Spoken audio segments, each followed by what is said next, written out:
The 1990s were a golden age for Black television. We're talking about iconic sitcoms that didn't just entertain, they shaped culture, launched careers, and gave us characters we still quote to this day. But for every Fresh Prince of Martin, there were shows that came, made some noise, and then quietly disappeared. Today we're bringing those shows back into the spotlight.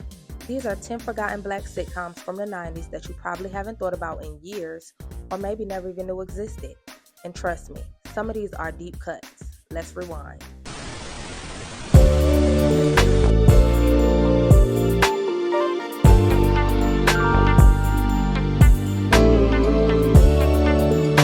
First up is Rock, starring Charles S. Dutton.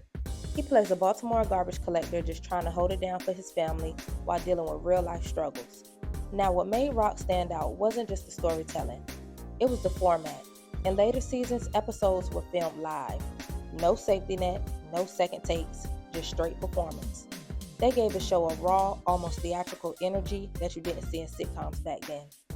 It tackled serious issues too: addiction, crime, relationships, and balanced it all with humor. Critics loved it, but somehow it still flew under the radar. Next up is South Central, and this one was heavy.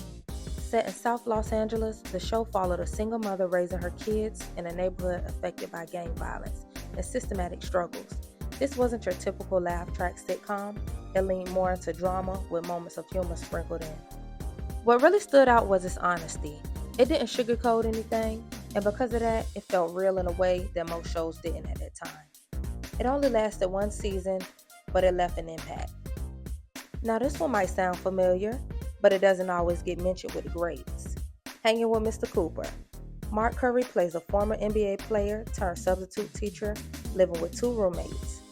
It had that classic 90s sitcom formula: big laughs, life lessons, and a whole lot of personality. Plus, it introduced or featured stars like Holly Robinson Peete and a young Raven Simone. It ran for several seasons, but somehow it doesn't get the same nostalgic love as other shows from that era. And that's a shame. Out All Night starred the legendary Patti LaBelle as a nightclub owner mentoring a young artist. This show had style, music, guest appearances, and that unmistakable 90s late night vibe. It tried to mix sitcom storytelling with the energy of a music show, but despite its unique flavor and star power, it didn't stick around long. Still, it's a fascinating snapshot of 90s entertainment culture. Getting By brought a blended family story to the screen, focusing on two single mothers, one black, one white, raising their kids together. The show explored cultural differences, parenting styles, and family dynamics in a way that felt ahead of its time. It had a solid cast and relatable themes, but constant time slot changes made it hard for audience to keep up. Up next, On Our Own, starring the Smollett family. The show follows a group of siblings trying to stay together after their parents pass away, all while outsmarting social services. It's funny, chaotic, and full of that signature 90s humor, but it also had heart. It was another one of those shows with time slot issues causing the show to end prematurely.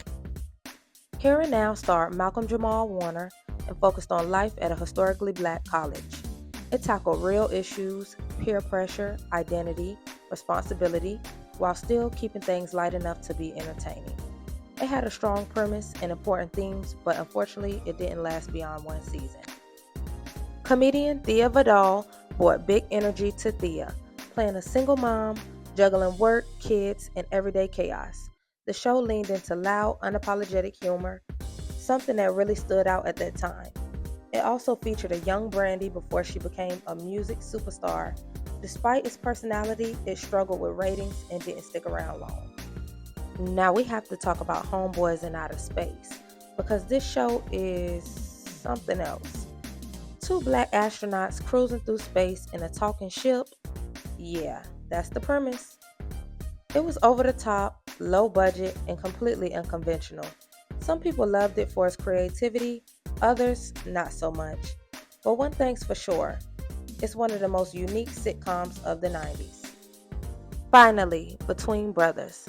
Set in Chicago, the show follows four friends navigating relationships, careers, and adulthood. It had great chemistry, solid writing, and tackled topics like dating and masculinity in a grounded way. It ran for 2 seasons but never quite broke into the mainstream, making it one of those hidden gems worth revisiting. And there you have it, 10 forgotten black sitcoms from the 90s that deserve way more recognition. These shows may not all be household names today, but they each played a role in shaping the landscape of television, and they opened doors for future generations of creators and storytellers. Now, I want to hear from you. Which of these shows do you remember, and what forgotten sitcom should have made this list? Drop your thoughts in the comments below, and if you enjoyed this trip down memory lane, don't forget to like, subscribe, and hit that notification bell so you don't miss the next one. Until next time, keep it classic.